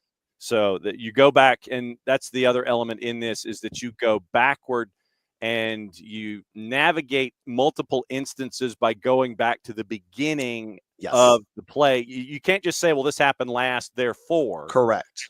I you have start to do there. Mm-hmm. But you work back. And work back. So however, yes. That's what happened with St. Louis. Why does this always happen with St. Louis? But yeah, that was why we wanted to bring those in and figure out what's up with foul, not a foul. With the Bossy Bergvall, the Premier League's key match incidents panel has logged only 3 VAR errors for missed penalties this season, all been for holding offenses rather than tackles. The panel, though, has logged 12 penalties that should have been given by the referee but didn't reach the threshold for a VAR intervention. So the most recent judgments of the panel were that Brentford should have been given a kick against Koulibaly on Kevin Shade. Didn't cross the threshold of VAR. Same was for the Spurs penalty. Wanted at Ipswich for Dara O'Shea and his challenge on Kevin Danso. So those are keep these in your files and make sure that you can kind of file these away for future reference and all this kind of stuff. So national team. Let's talk about it. we have national team stuff to get into here. Switching gears. Yeah, well, that's what you're here for. I know. Well, that in the beginning of the NWSL season because that happened this past. I don't even know if we have enough time to talk about that, but we can chat slightly about Orlando looking like they have not skipped a beat, beating Chicago 6-0. That was beat down. What a way to start the season. I'll give them that. Fireworks for sure. Well, but I still think that Chicago is battling the juju of changing their name. That first off, they had a very bad name change coupled with a very bad roster build, and Mal Swanson being out for reasons that no one's disclosing outside of just personal reasons. We're not quite sure. Right. Not a good recipe for Chicago, and they get smacked 6-0 by the best team in the league right now. Woo! And Barbara Bond, I think, scored twice. Is that correct? I think that was twice. I think she had an assist. I forget if that was an actual assist or not. But yeah. So yeah, you had She's good. Yeah. Last time I checked, yeah, she is in fact good. So LA and San Diego in the SoCal Classico, that was a 1-1 draw. Seattle and Gotham. By the way, how many times do you get to sit there and say, well, yeah, we had someone get their debut at the age of 14? Yeah, there's been a lot of discourse about this on the WOSO interwebs. I think this is a result of NWSL not having a robust academy system and certainly not having a robust reserve league for academy players to play in. But you're going to see this, not, and if the player's good enough, then they'll make a professional team. I mean, that's the thing is, it's not like there's enough talent that you don't have to put a 14-year-old on your professional roster. There's enough talent, not only in the US, but also in this region to fill out a roster. So, I mean, clearly they earned it. But I do think that has a lot more to do with not having great academy structures for NWSL and women's soccer in general. That would be something that the league needs to start doing better of. McKenna Witham, by the way, doesn't turn 15 until late July, and she came in late in the match for Gotham in their matchup against Seattle. So it was a 1-1 draw at Lumen. Goals on the board, but yeah, Witham comes in with she comes in for a cup of coffee at the end at 14 years and 7 months. So that was a big moment for Gotham in the league. So Racing Louisville encouraged a 1-1 draw. I don't know what it was about the 1-1 draw. Utah and Bay was it was like the trend of the opening weekend. It was like MLS had like 27 goals a game their opening weekend, and NWSL was like, well, each team's getting a goal except for Chicago. And you get a goal and you get a goal. And that was it. Orlando took Chicago's and scored more of their own. Yeah. KC beat Portland. Spirit beat Houston. But yeah, Orlando putting 6. Yeah, that is the story of the weekend, is that Orlando is still very good. I think Spirit getting a win on the road is a big one for them.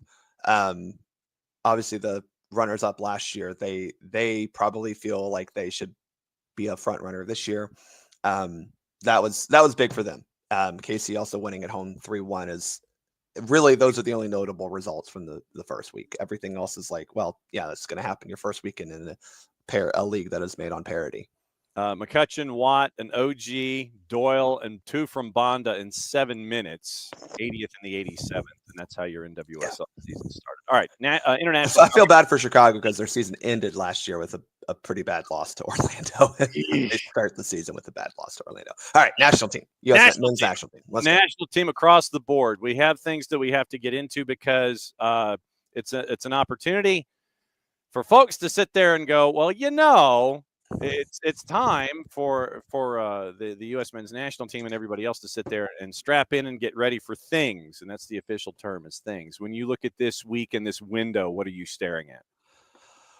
Well, I think when you look at the roster that was assembled, there were some big decisions that Mauricio Pochettino made. I think the most notable one is in the goalkeeper pool, where Ethan Horvath was left off, despite him getting back to playing with Cardiff City and playing regularly and playing fairly well. That was interesting. I think it's very clear that he likes Zach Steffen and likes Patrick Schulte. Just don't have Steffen play with his feet. Yeah, I mean, right. But I think the reality is Matt Turner is the starter. And I think Pochettino answered this question in a slightly interesting way. He said he's the starter, but it's not.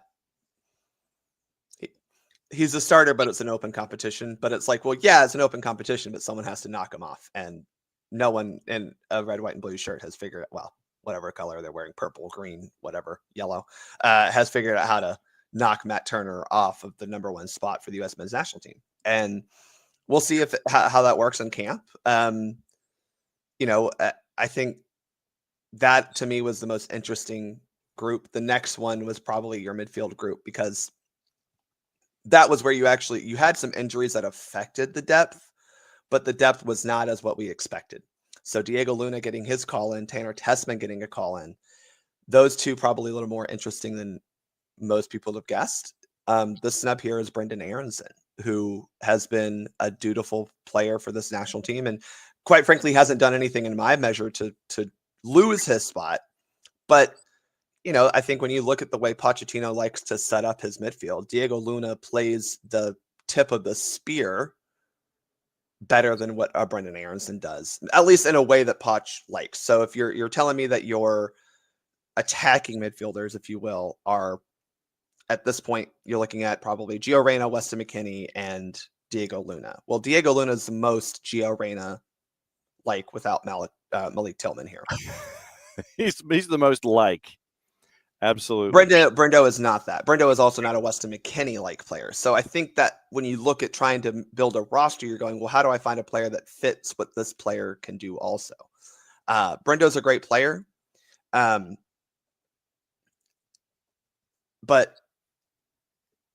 I understand why he has been passed over for style fit, not necessarily about who's necessarily a better player.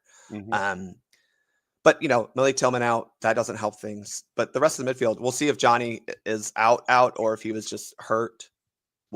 I think we'll hopefully get actual confirmation on that this week or today. But he was ruled out for the Betis match later last week. So I don't know where that stands right now. Then let's go to the forwards, John, because I think that was the one that most people had the most consternation over. But the reality is, Balogun's out, Pepe's out. Mm-hmm. Now, personally, yes, you brought up Agamang and Brian White. I don't understand Brian White. I don't think that he should be on this national team. It's great that he scores goals in MLS. He's nothing more than that. I'm sorry, he's not an international, in my opinion, international level player. He gets called in. So that's 3 forwards. Well, that probably doesn't happen if both Balogun and Pepe are healthy. Let's just be real about that. I do think it's interesting that your wingers are very light. That's probably the biggest surprise here is you have Weah, you have Reyna, and you have Musa as your wingers. I think most people agree we don't love Musa as a right winger. He doesn't quite do the attacking things we need a right-sided attacking player to do. But Pochettino basically said, we just put him as a forward. That doesn't mean he's playing as an attacking player necessarily. We may see him more in the midfield. I'm interested to see how that midfield looks. But I think the critique I would have is why bring 3 forwards when you could have brought an extra winger as in Dejas or someone like that who is an actual winger. That I think is a legitimate criticism, even with the injuries. Keeper. So here's the roster top to bottom. Keepers, Turner, Schulte, and Steffen. Defenders, Ream, Robinson, Scally, McKenzie, Trusty, CCV, Fossey, and Richards. Midfielders, Tessman, Luna, McKinney, Cardoso, Adams, and Reyna. Forwards, Musa, Pulisic, Ajimang, White, Sargent, and Weah. So that's your rundown for this particular group here. In this here CONCACAF Nations League roster takeaways that you're looking at. But yeah, a lot of folks were looking at Alex Zendejas, and you're going, what? Brendan Erickson, what? Paxton Aronson, what? And you end up with these names here. Yep.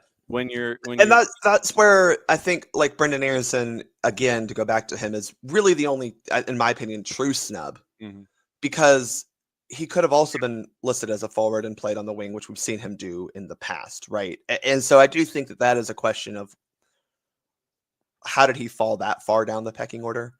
But I mean, really, when we were looking at this, and again, we were more confused about 3 forwards and why not bring an extra winger. But every other position, it was like, well, yeah, that kind of makes sense. You even look at the back line, and you have 5 center backs, 3 fullbacks. It makes kind of sense. I mean, Jedi's going to play there, and if he's not playing left back, then I think you put Tim Ream out there, or maybe you put one of the either McKinney, Musa, or Weah at left wing back, or you put Joe Scally over there and you put one of those guys at right back. There's a lot of things that you can move around. I think it's the most notable thing is 3 forwards, 2 of which are just kind of like, I don't know, man. USA, Panama, Mexico, and Canada on the 20th. The final and third place games are next Sunday. So obviously, as we get closer to things, that's the official term, we can get closer to USA and Panama, figuring out camp in Mexico and Canada and what lineups are going to look like and all that kind of stuff, because we have camps and things to talk about. So I know, obviously, from 30,000 feet and a week away, you're looking at USA probably winning a grinder against Panama. I Yeah. would imagine. And then Yeah. Mexico and Canada, Jesse Marsh going to have some fun against Mexico. That one's going to be a fun one to watch for the back end of that doubleheader. Yeah, I think the Mexico-Canada match will be more entertaining, but the U.S.-Panama match will probably be the more tense match, because I'm sure Panama will be ready to either throw some elbows or find some elbows in the back of their head again. That is kind of the real story. Is this is an opportunity for real revenge, despite what Miami was talking about last night. It's only revenge when you beat them to knock them out of something, right? Yeah. We knocked y'all out of the playoffs. Winning a game at home is whatever. Okay, good for y'all. This is a good revenge opportunity against Panama, where you less than a year ago did a stupid and lose to them, which basically gives up all of your hopes in the Copa America. You've got an opportunity to kind of reset yourself and right that ship tonight in Nations League, or not tonight, Thursday night This in week. Nations Yeah. Yeah. This week. See, there you go. So is there anything, cards, calls, national team, NWL? Well, Parzival wants to ask about Brooks Lennon, and I'm just going to tell y'all, Brooks is. There's a lot of right backs. I'm sorry, there just is. Also, Brooks has played one frickin' game of soccer in the last 5 months. Yeah. He ain't getting called up to the Nations League.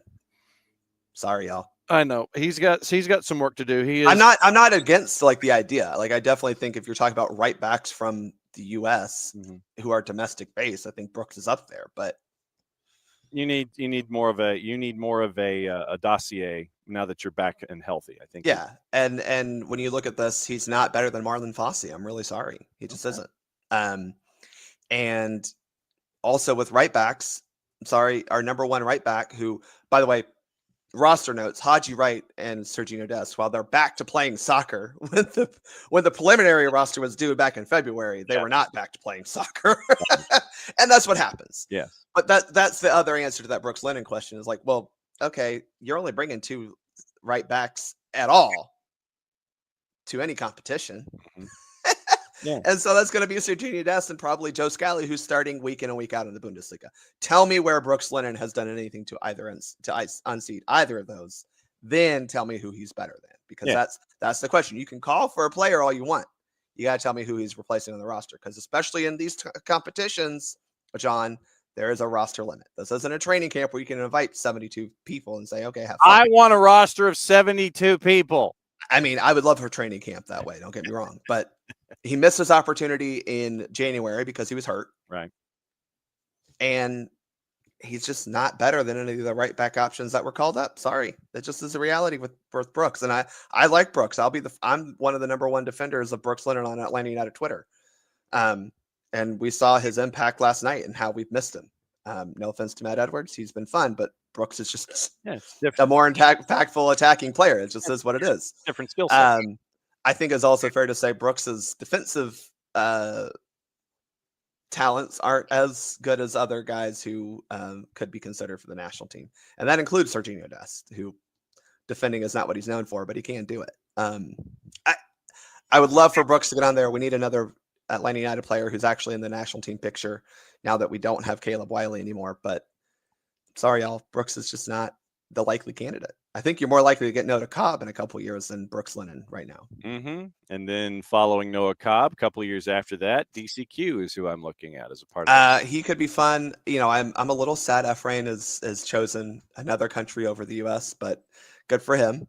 I just wish we had a dude who was that big and good at clearing balls in the air in our pool. Because Walker Zimmerman's getting too old for that. Does Efra have the one-time switch available, or did he use it to go? Oh man, I think I'm trying to think. I'm pretty sure he's that one-time switch to his current state. No, I think so. He's I want to say because you played in an official competition. Then you like official competition that out. Complicates because he was on the roster for Copa America for Bolivia, and he has played World Cup qualifiers for them even too. So I think that is going to really be and he's 21, so he can't do it unless, I mean, I think, he has played official competitions for Bolivia over the age of 21, which I think this could happen. This could change. I don't know when the next FIFA meets in May, they could change that completely.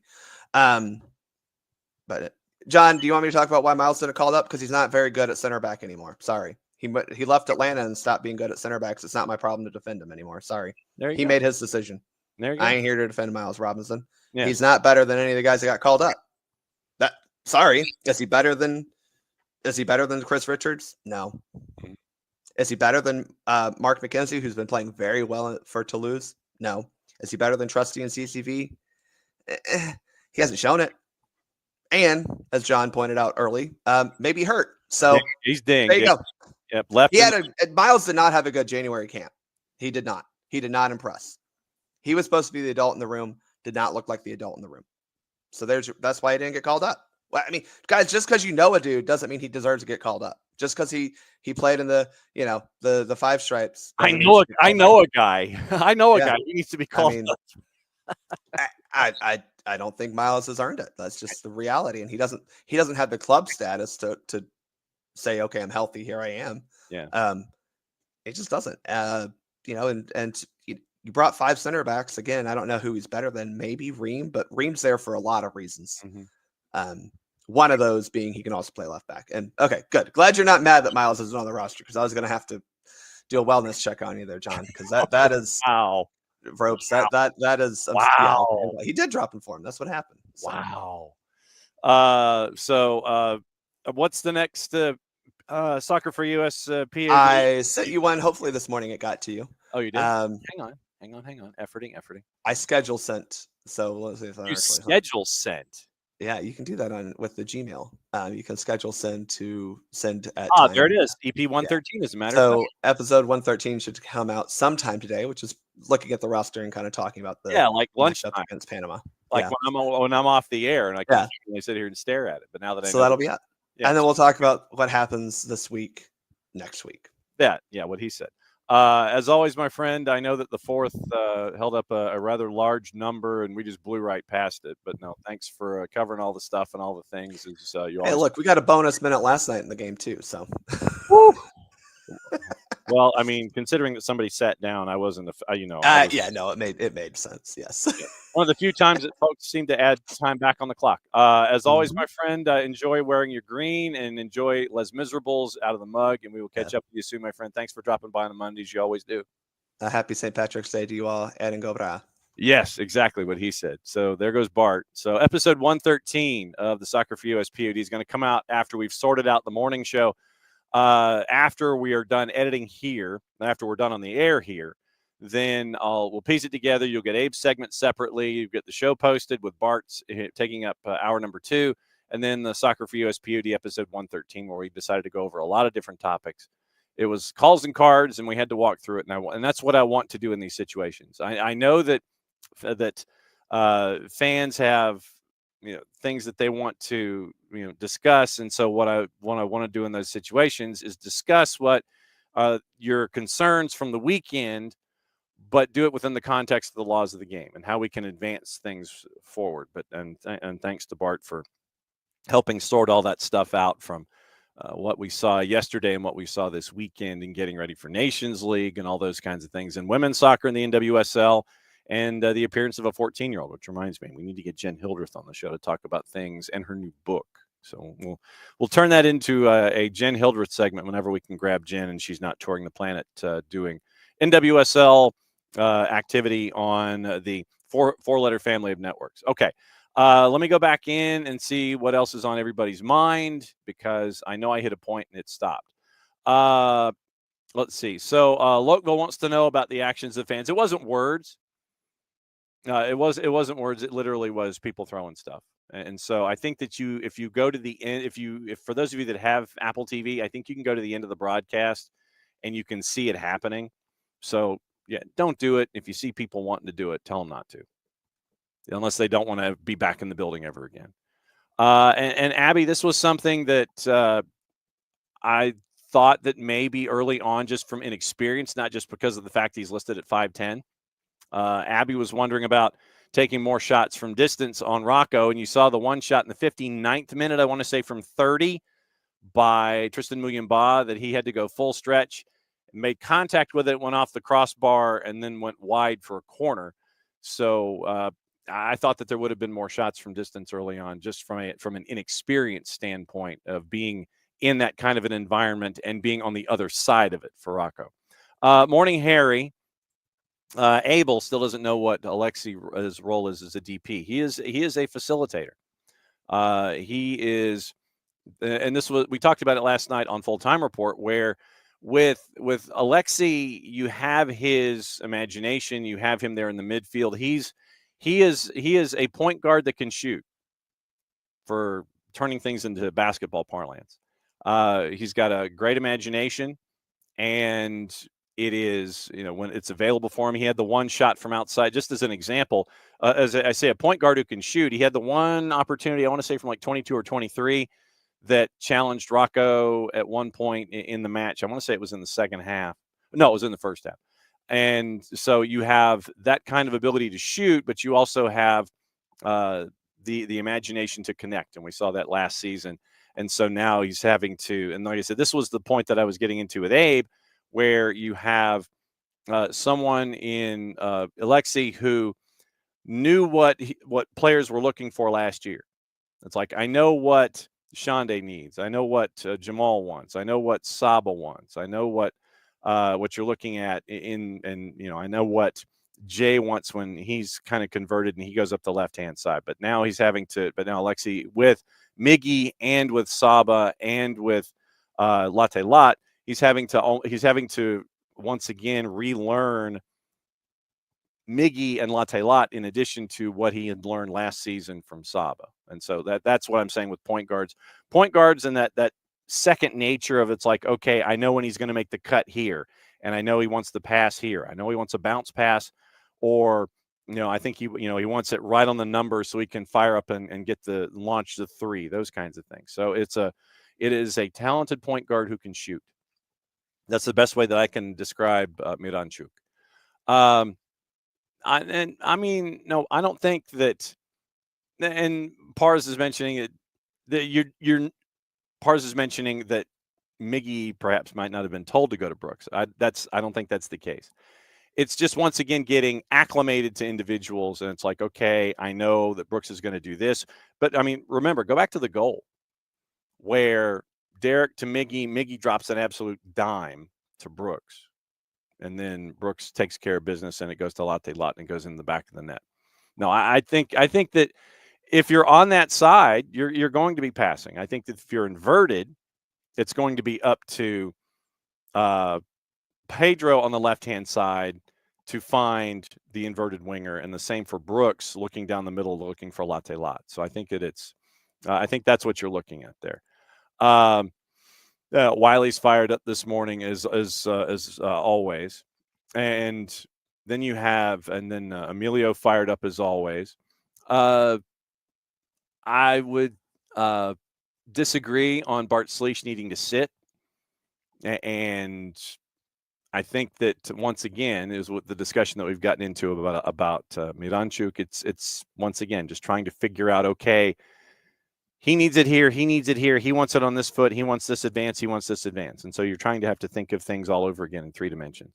And let's see. So Pars with a question. We were discussing the high school schedule. Ever had to call a game in a stadium where the press box is set up on the track finish line? I'm trying to think. Not like ground level track finish line, because most press boxes have a lineup to where, that would be down at the edges. I haven't been in a press box situation where the press box is all the way down at the end of the 100 meters. That's a weird place.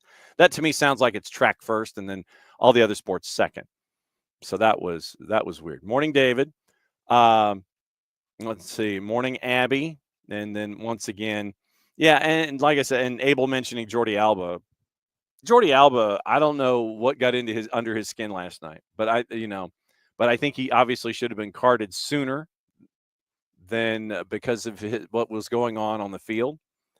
And I'm not a fan of histrionics, but I understand where Messi and friends are coming from with this. If it has worked for them in Europe, they're going to try and apply those same kinds of principles like distraction and all that kind of stuff like we saw. This was the other thing that I forgot to get into with Bart, having to do with distraction leading to the second goal, or leading to not the I think it was the second goal. But the distraction that was made by Suarez to Drew Fisher, and then they restart, and then they get everything dialed up and running. So distracting the officials, crowding the officials, it's stuff that they've done in Europe. And so that's in there. It's in there and internationally. So it's in their DNA to want to do those kinds of things. And so until they are told no, they're going to continue to do it. And so it's up to the center ref to not take any ish and sit there and it's like, nope, but do this, the halo bit. And it's like, everybody back up, or you start to go blackjack dealer on. It's like bang, bang, bang. You've gone inside my 8 feet, 8 inches. So let's see. So, and then, all right. So there's pars. And this is another thing, consistently coming out late after the half. And they do need a yellow. They really do. I'd love to know how many matches they come out late and how many consecutive they've come out late on the road. It's like you hit your warm-up times and all this kind of stuff. Nah, they make you wait. I mean, it's once again, it's great gamesmanship for them, especially in a tie game where you're all amped up, you're ready to go, and it's just like, nah, we'll be out there in a sec. And then you're out there and you're bouncing up, you're ready to go. Nah, we'll be there. But no, bang, card. And then 6-second rule not enforced according to pars. Abby got a delivery to the seat yesterday for the participation in the preseason virtual event. Oh, they delivered the signed jersey. Very nice. Yes, wearing green today. And the Kung Fu, welcome. I think this is the first time that you have been a part of the discussion. So TKF, don't be a stranger. The Kung Fu, not a Kung Fu, but the Kung Fu. And to your point, hopefully more training together helps the gel. Absolutely. Yeah, and so this is when we got into the discussion with Bart, with David, and Abel, and this is it's been their MO. Absolutely, it has since they were in Barcelona. Absolutely true. Yeah, and then that's the thing. David says on the broadcast, Jason said Drew Fisher needed to wave them away, and for the most part, he did not. And so when you don't do this, and it's like, bruh, I'm trying to talk to the captain here, you're enabling that behavior. And so, yeah, you have to have a center ref who is confident in themselves and in applying the rules of engagement. It's like, you do this, everybody back out. Is any of you a captain? Who's got the vice armband? Those kinds of things. But no. Morning, Unk, and morning, Derek. And let's see. Bart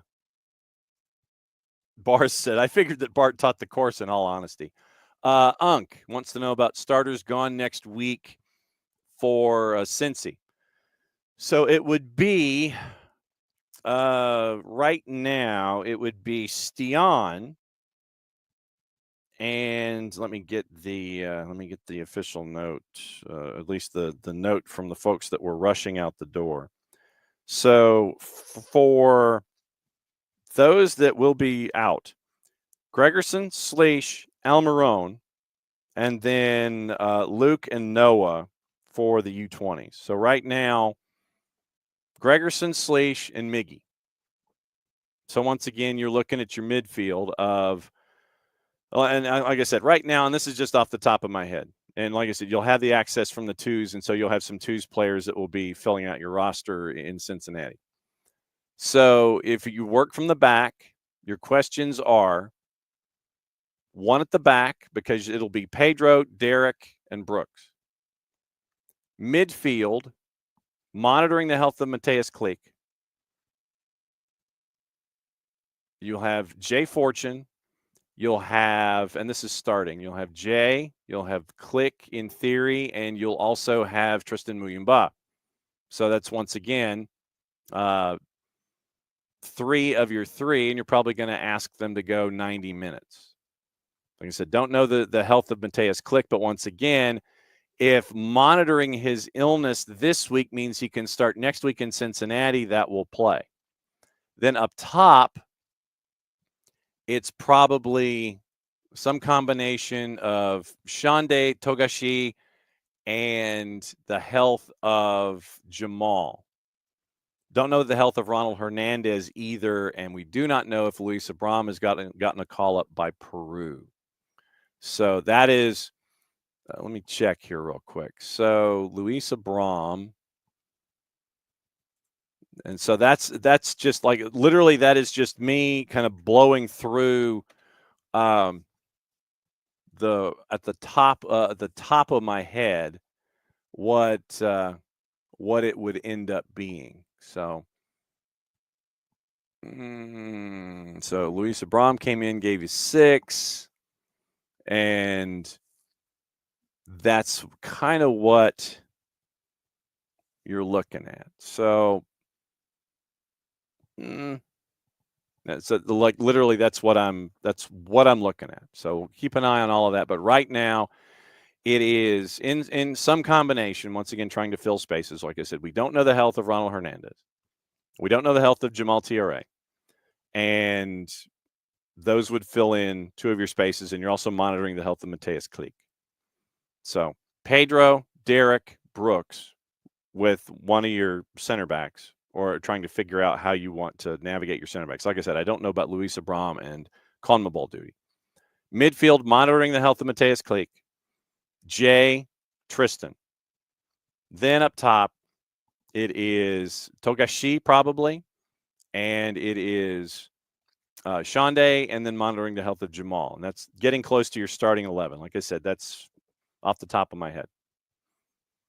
So, and Derek, by the way, your comment about Jordi Alba, you are not alone in that assessment about Jordi Alba. I'll just go ahead and say that right now. Let's see. Yes, Abby, mentioning the rest of the week. This is the Thursday program for the week. So that's what we're looking at the Moxie, 7 o'clock. Maddie and I will be running point on that. Also, yes, and so, yeah, Jordi Alba. Derek says Jordi Alba is a punk. There you go. All right. What to watch, where to watch it, how to watch it before we get out of here. And I know that we're heading into international windows, and we got things to talk about as well as we go for this week and next. All right, so limited men's schedule once again as teams are heading into the international break. Gold TV, Uruguayan Primera, 6 and 8:15 with our buddy Nino Torres. You can catch that at Fanatis, ftz.co/soccer down here. MLSnextpro.com, Union 2, Red Bulls 2 at 7 o'clock. Fox Deportes at 9, Liga MX Femenil, Tigres in Mazatlan. The Zone USA, Frauen Bundesliga, 1 o'clock. Viks has Pumas and Tijuana at 6 in Liga MX Femenil. So also, quick promos. Once again, go to Olive & York, get your jersey, and you can get your jersey for Atlanta United, thanks to our friends at Kaiser Permanente, Beyond Goals, Soccer for Good, Navy jersey. You have the choice if you personalize it, white letters and numerals, or the Carolina blue letters and numerals. I'm sending out another Marshall Islands scarf from the office. Like I said, I got about a dozen before I have to make another reorder. So if you order stuff from the Marshall Islands, everything else gets shipped from England. Scarves get shipped from me on the other side of this wall, or I meet you at an Atlanta United game or something like that. Sending one to Ohio, I believe, to help things out there.